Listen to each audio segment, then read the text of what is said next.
dando continuidade aos nossos estudos sobre o conhecimento e os tipos de conhecimentos existentes, vimos que o nosso conhecimento é construído. E vimos também, né, sobre o conhecimento do senso comum, aquele conhecimento que é baseado nas nossas experiências. E agora nós vamos trabalhar com o conhecimento filosófico e também com o conhecimento científico. Lembrando, né, que vocês têm o livro, tá, de metodologia científica à disposição de vocês para estarem lendo e acompanhando o nosso conteúdo, mas lembrando também que nós temos, né, o nosso livro através do aplicativo Saber, né, para vocês estarem estudando e lendo sobre toda essa questão. Então, agora nós vamos trabalhar, né, com o nosso conteúdo intitulado agora o conhecimento filosófico. Então, vejam, né, nós falamos a respeito do conhecimento, né, que ele surge aí o conhecimento do senso comum e com o passar do tempo ele não é suficiente para responder às muitas questões. Aí surge a questão da filosofia. E a filosofia, gente, é um conhecimento que buscava explicar situações com base, né, na razão e na lógica.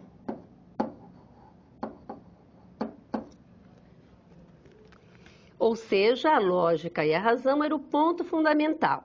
Então, gente, a filosofia tem essa característica de olhar para uma situação de fora e discutir em cima dela. Então, ela é o eterno interrogar. E destaco também para vocês que o objeto da filosofia, então, são as ideias.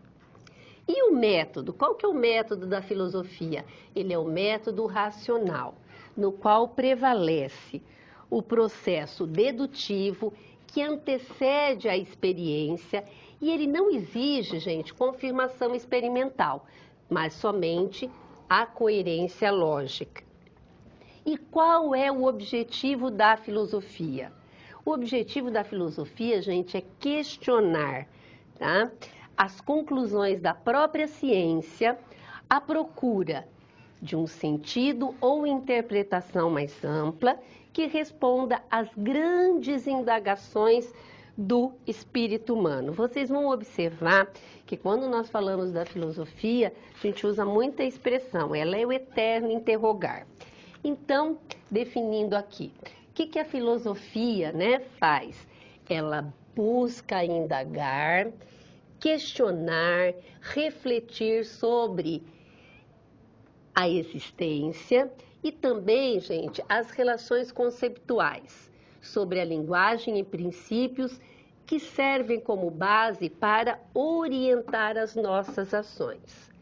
Então, veja, ó, pensando a respeito das nossas ações, é que nós pensamos o que é certo e o que é errado nesses atos, né?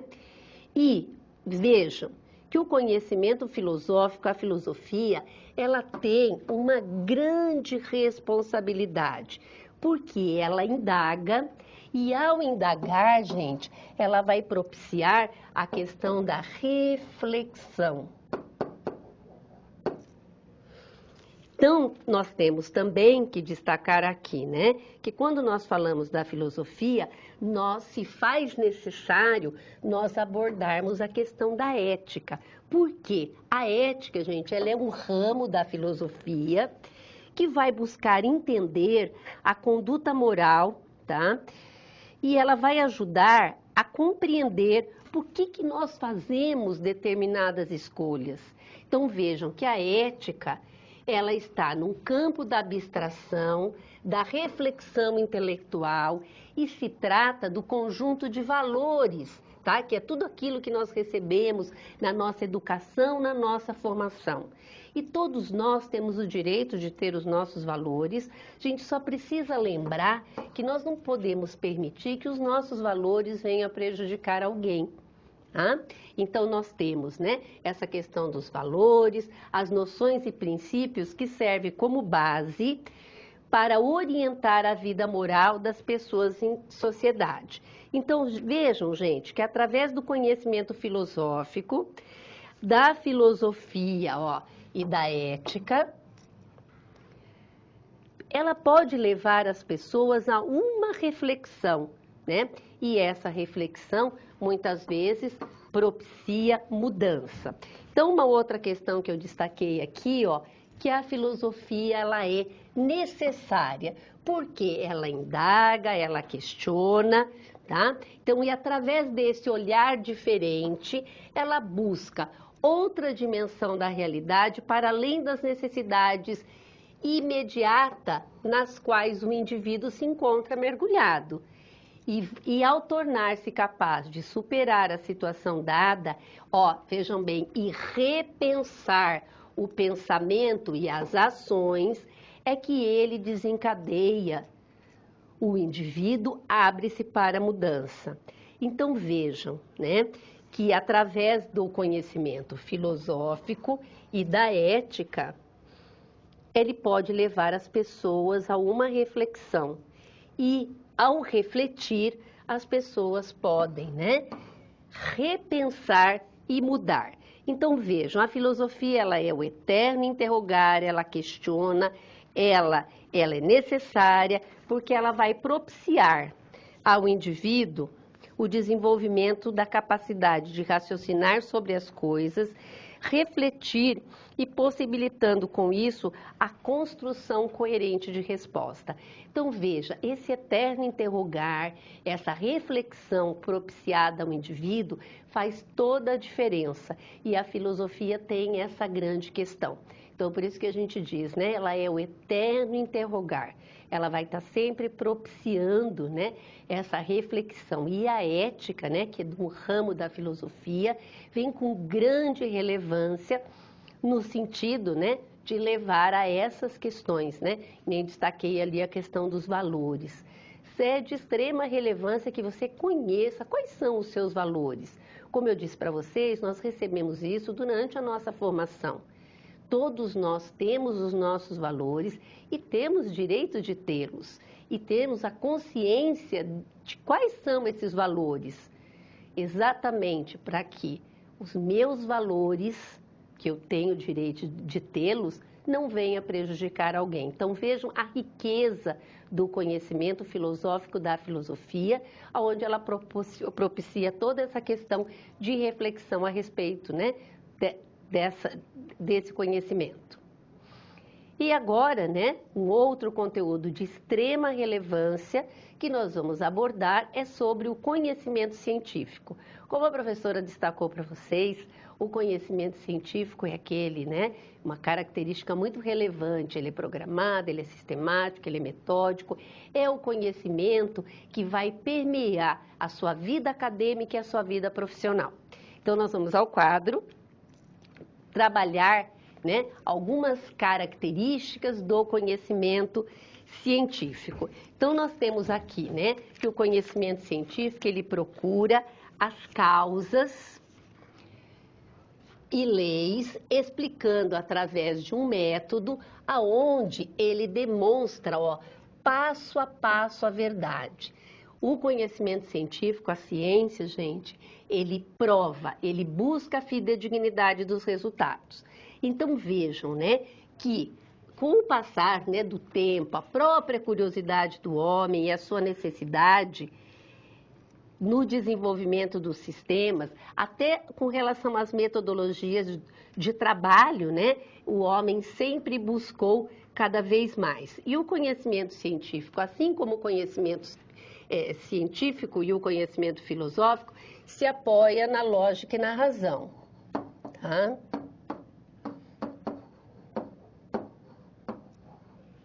Com uma diferença, que o conhecimento científico, ele vai apontar quais são as suas causas e os efeitos. Ele prova quantas vezes se fizer necessário. Então, as características aqui, ó. A primeira, ele é privilégio de especialistas das diversas áreas da ciência, ou seja, tem acesso ao conhecimento científico, nós aqui que estamos na academia. O conhecimento científico, ele é programado, sistemático e metódico. Ele é crítico, rigoroso e objetivo. Nós vimos ali que ele vai seguir toda uma metodologia. O conhecimento científico, ele nasce da dúvida e se consolida na certeza das leis demonstradas. O conhecimento científico, o que acontece? Você no seu dia a dia vai se deparar com problemas. E quem vai responder, né? Esse problema está no nosso dia a dia, então vamos dizer que está no senso comum, tá? Então o que acontece? Eu tenho esse problema, quem vai me responder é o conhecimento científico.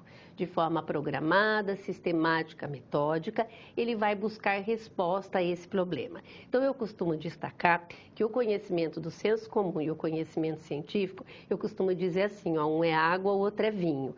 Mas a relação que existe entre eles é fundamental, porque é ele que vai responder a todos os nossos problemas, certo? Vamos voltar ao quadro para conhecer mais uma característica, tá? Então, além dele nascer da dúvida e consolidar na certeza das leis demonstradas, ele também vai justificar, né? E vai também demonstrar os motivos e fundamentos da sua certeza. Por isso que a professora destacou, né, que o conhecimento científico, ele vai provar quantas vezes se fizerem necessário. E como consequência, gente, ele está muito menos sujeito ao erro nas deduções e nos prognósticos. Por quê? Porque ele é capaz de provar. E vendo, né, a questão das características, nós temos também aqui um conceito, né, que é extremamente importante, que é a questão da ciência.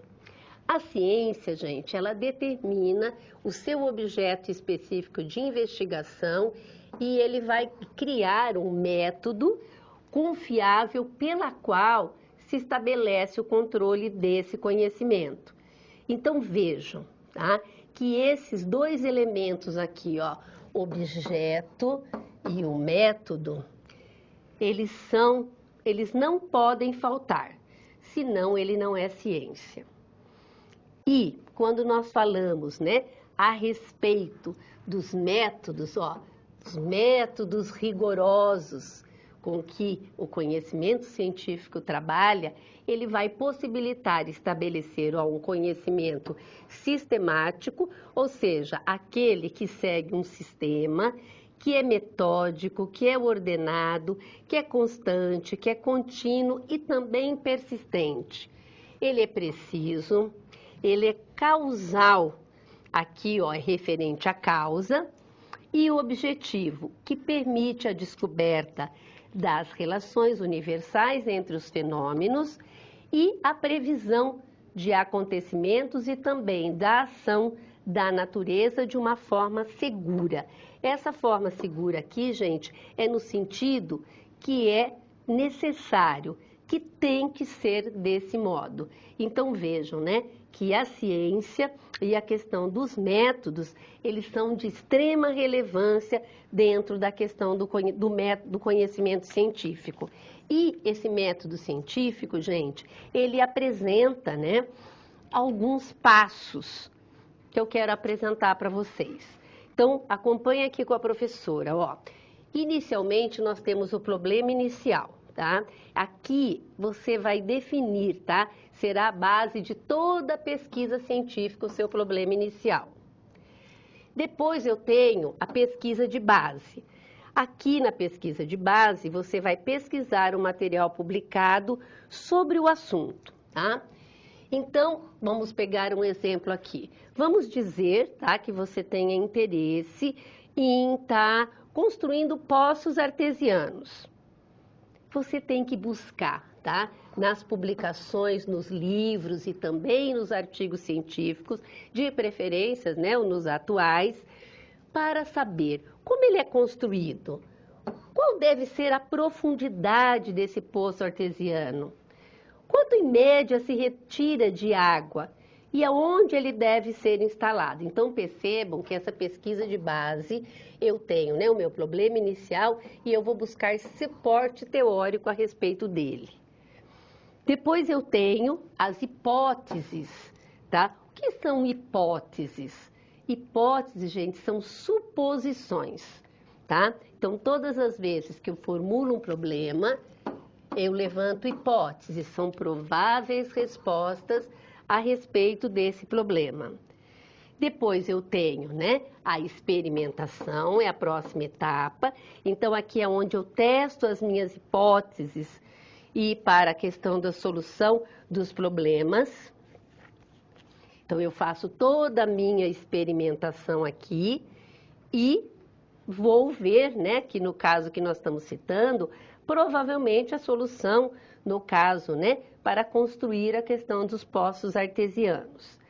Aí eu vou para a análise dos resultados e vamos dizer que nessa análise dos resultados, a minha hipótese não se confirmou, tá?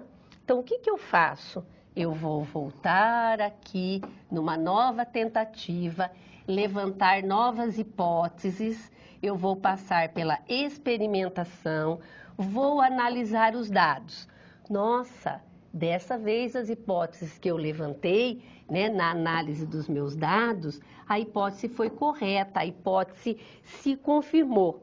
Então, eu vou para a questão do resultado. Então, como nós estamos falando do exemplo do poço artesiano aqui para entender, né, todas essas etapas, então quando eu levanto a hipótese correta, eu encontro aqui, ó, o solo adequado, ou seja, eu confirmei a minha hipótese e vou. Então, esse aqui, gente, é um método científico, ele é construído, né, através de todas essas etapas e ele é baseado na experimentação.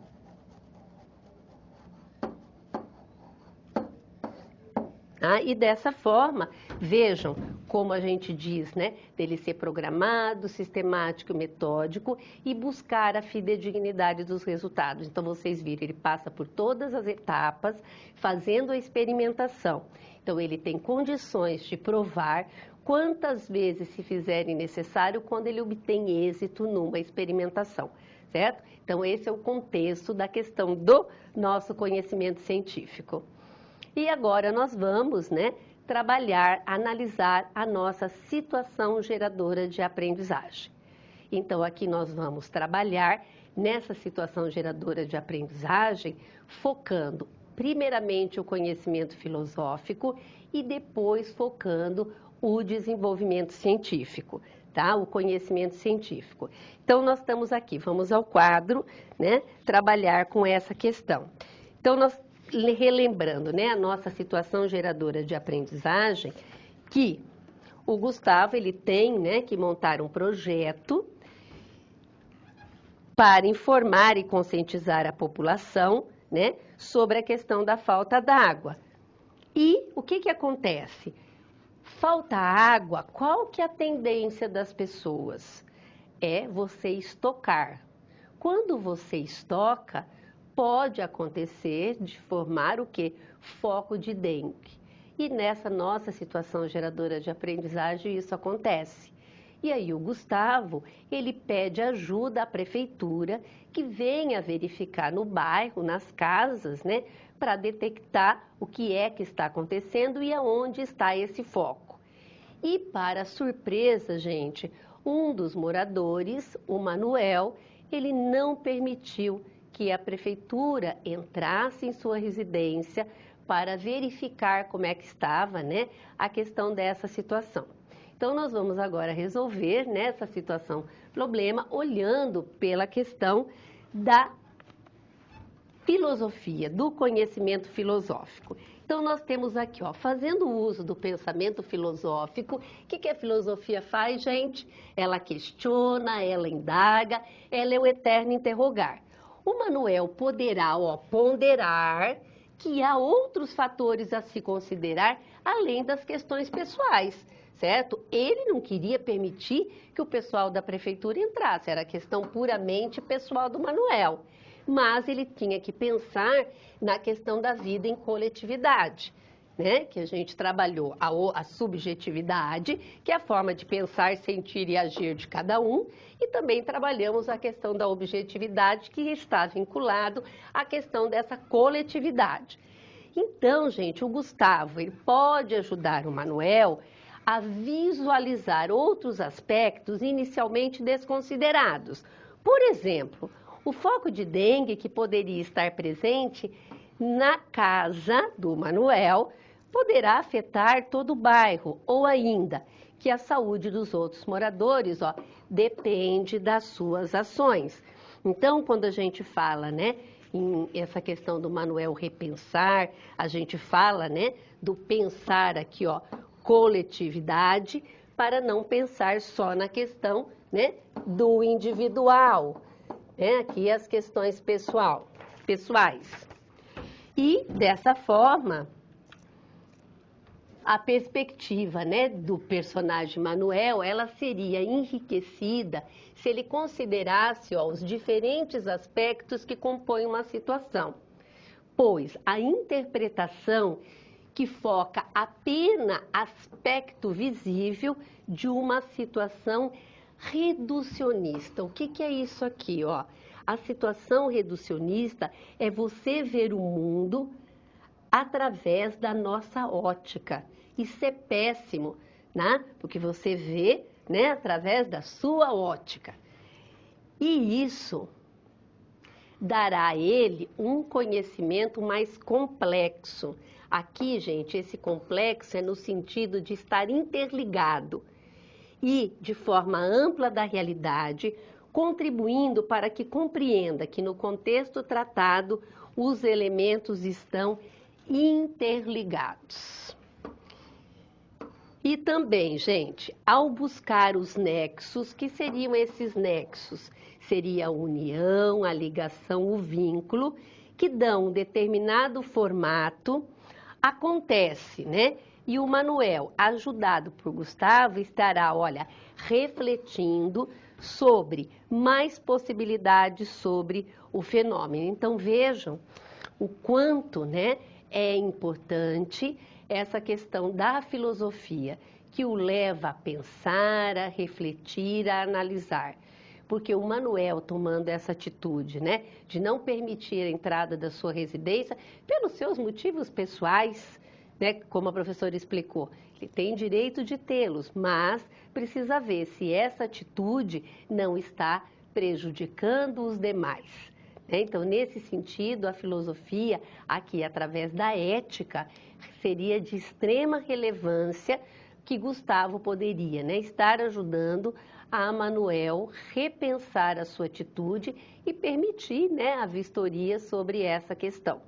Então, a filosofia, o conhecimento filosófico é de extrema relevância no sentido, né, que ele vai mediar, ele vai permear esse, né, como usamos a expressão, o eterno interrogar, para que as nossas ações, as nossas atitudes possam ser refletidas, pensadas, porque aí ocorre a possibilidade das mudanças, certo?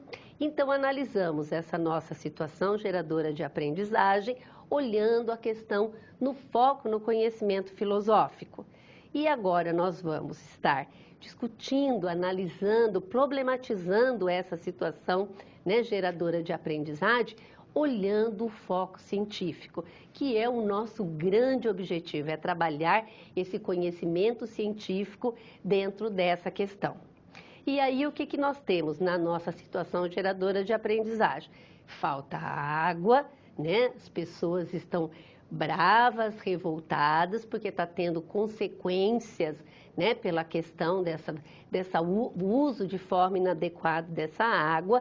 E aí as pessoas passam a fazer o quê? Sair e buscar água para poder ter, né, para se alimentar, para fazer todas as suas atividades. E aí, gente, no bairro não tem mais água. Aí, uma moradora, a Marilda, ela vem até o Gustavo, que tem que elaborar esse projeto, e sugere a ele que seja construído um poço artesiano.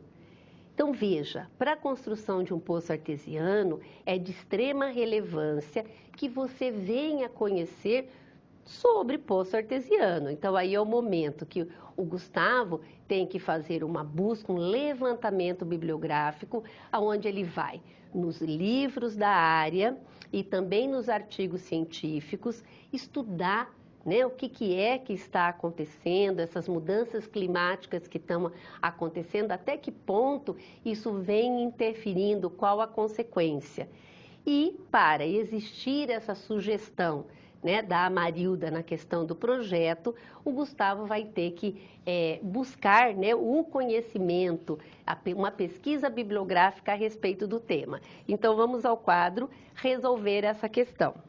Então nós temos aqui, ó, que através então do conhecimento científico, aquele, né, que é pautado em provas, em evidências e demonstrações, ele vai conseguir, né, provar todas essas questões. E ainda, o Gustavo vai poder contar com a reflexão filosófica. Olha como ela acompanha, tá? Que possibilitará, ó, o agir eticamente. Como a professora destacou aqui, essa é a grande contribuição da filosofia, que é através da ética, ó, com visitas a garantir o cumprimento de todas as determinações necessárias com relação à saúde para a construção do poço artesiano. Então, pautado em todas essas questões, o Gustavo vai, né, buscar essa questão. E um outro aspecto que a professora agora quer mostrar para vocês é, novamente, como é que se dão, né, esses 4 tipos de conhecimento que permeiam, né, o nosso dia a dia, relacionado, discutindo num fato, no mesmo fato. Então, relembrando para vocês que o nosso conhecimento do senso comum, também intitulado de conhecimento vulgar, conhecimento popular, conhecimento do cotidiano, é o conhecimento construído em cima das nossas experiências. É o conhecimento de oitiva, que significa o conhecimento do ouvir dizer. Por isso, aquela clássica expressão, né? Eu ouvi dizer que, né? Então, está sempre ligado à experiência de alguém. Alguém falou, né? Depois nós temos o conhecimento científico, que é esse que nós estamos abordando aqui, que ele vem, né, de forma consistente, provar quantas vezes se fizerem necessário o resultado que ele chegue de forma programada, sistemática e metódica. Temos também o conhecimento filosófico, que está sendo também discutido aqui, que é o conhecimento do eterno interrogar, né? E que aqui, através da ética, ele propicia a reflexão, né? E quando nós refletimos, nós pensamos, nós mudamos o nosso comportamento. E o conhecimento teológico, ou conhecimento mítico ou religioso, que independente de religião, é o que está ligado aos livros sagrados, às tradições e a Deus. Então, relembrando, né, para fechar essa questão dos 4 tipos de conhecimento, nós vamos ao quadro que agora nós vamos trabalhar os conhecimentos e as explicações para o mesmo fato. E que fato é esse? Nós vamos trabalhar a explicação sobre a falta de água, que foi a nossa situação geradora de aprendizagem. Então, se temos que explicar, tá, sobre a falta de água, sobre a ótica do senso comum, tá? Conhecimento baseado nas experiências do indivíduo. Primeiro tipo de conhecimento que surge, nós temos o quê? Que é de todos, ninguém cuida. Essa seria, né, a questão da explicação, porque ela está ligada a quê? Às nossas experiências. Depois nós temos a explicação, né, sobre a falta de água, sobre a ótica do conhecimento religioso, teológico, ou mítico, né? Castigo de Deus. Temos a explicação da água relacionado à filosofia, né? Que seria a razão e a lógica. Razão e a lógica. É preciso haver maior conscientização com relação à preservação e uso. E relacionada à ciência, tá? Que nós vamos dizer que temos a experimentação. Nós temos aqui, ó, o aquecimento global, as chuvas ácidas, descuido dos mananciais e insuficiência de recomposição e abastecimento do lençol freático, compromete esse recurso natural. Então vejam, né? Utilizamos aqui a nossa explicação sobre a falta da água, sobre a ótica, né, dos 4 tipos de conhecimento que permeiam o nosso dia a dia. Então vejam, né, como essa questão da construção do conhecimento e os tipos de conhecimento, ele é fundamental, ele é base para nós compreendermos, né, como é que todas essas questões acontecem. Então dá para vocês entenderem, né, que nós cursamos uma série de disciplinas, né, na nossa formação e a importância que existe da relação entre elas, na questão da construção do conhecimento da área escolhida. Então veja como a gente fecha, né, todas essas questões através, né, dos 4 tipos de conhecimento e principalmente, né, da construção do conhecimento. E agora dessa forma, né, acho que ficou bem clara todas essas questões, nós vamos terminar aqui a nossa aula e vamos ficar com o vídeo de encerramento desta unidade. Olá, estamos chegando ao final da primeira unidade de metodologia científica. Nesta unidade, você aprendeu um pouco sobre a história do conhecimento, entendeu suas principais características e viu de que maneira ele é produzido ao longo do tempo. Você se lembra, né? Nós aprendemos a identificar os diferentes tipos de conhecimento e estudamos a origem deles. Compreendemos o que é senso comum e por que a sua utilização é bastante costumeira. Analisamos a filosofia e sua utilização como suporte para a ciência, por meio do pensamento filosófico. E nos aprofundamos mais no conhecimento científico e suas características. Para atingir cada um desses objetivos, você não estava sozinho. A gente teve uma ajuda essencial, a situação geradora de aprendizagem. Nela, conhecemos a trajetória de Gustavo, morador da cidade de Molhados. Lá havia um problema sério de racionamento de água. Por isso, Gustavo foi atrás de uma empresa para realizar um projeto social de conscientização e informação aos moradores da cidade. Afinal, o desconhecimento da população sobre as causas do problema agravava bastante a situação. Com essa base, nós trabalhamos nas SPs da unidade. Na SP número 1, vimos que Gustavo entende as causas da falta de água em seu bairro. No entanto, ele precisava organizar seu conhecimento para escrever o projeto e transmitir tudo o que ele sabe aos seus vizinhos.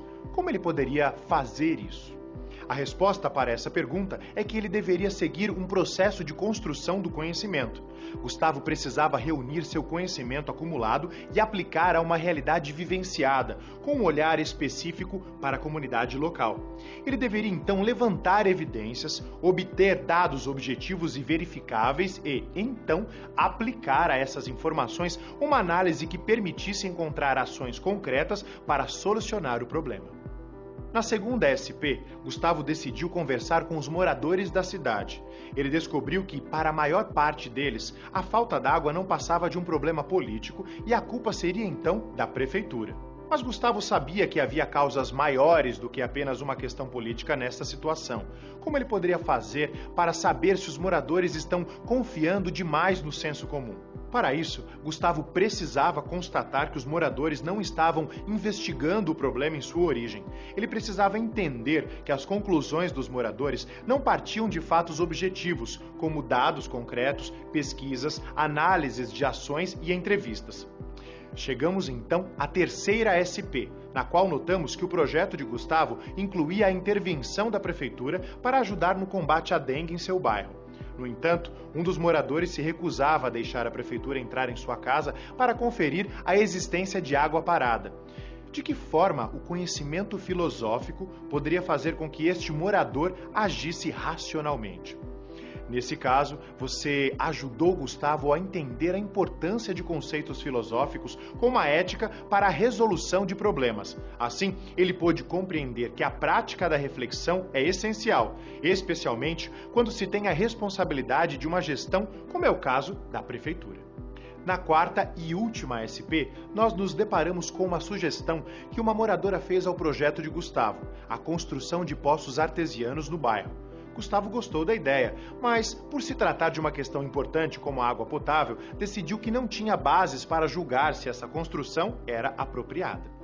Para chegar a uma conclusão, Gustavo teve de usar o conhecimento científico. O seu papel foi orientar Gustavo neste sentido, propondo a criação de hipóteses e experimentos. Ok, então agora é a sua vez. Você pode identificar outras situações que já vivenciou em que aplicou métodos de investigação científica e outros tipos de conhecimento, como o senso comum, religioso e filosófico. Não se esqueça também de discutir e compartilhar com seus colegas situações em que os diferentes tipos de conhecimento foram aplicados. Ah, e tem mais uma dica bacana. Eu indico Gênios da Ciência, Galileu, de Peter Jones, um documentário sobre a vida do físico, matemático, astrônomo e filósofo italiano Galileu Galilei. Ele apresenta sua vida, os conflitos entre religião e ciência, seus estudos e a importância das suas descobertas. Nesse documentário fica fácil entender qual o papel do contexto social e das convenções da época no desenvolvimento do pensamento científico e quais foram os motivos que levaram à rejeição da Igreja aos estudos de Galilei. Aproveite essa dica e procure por mais informações relacionadas ao tema desta unidade. E vamos combinar uma coisa? Volte ao seu livro didático para aprofundar seus estudos. Ah, outra coisa importante, não deixe de fazer e rever os questionários das pré e pós-aulas, tá bom? Eles vão te ajudar a aprimorar o seu aprendizado. Esta unidade se encerra aqui. Bons estudos e continue colocando seus conhecimentos em prática.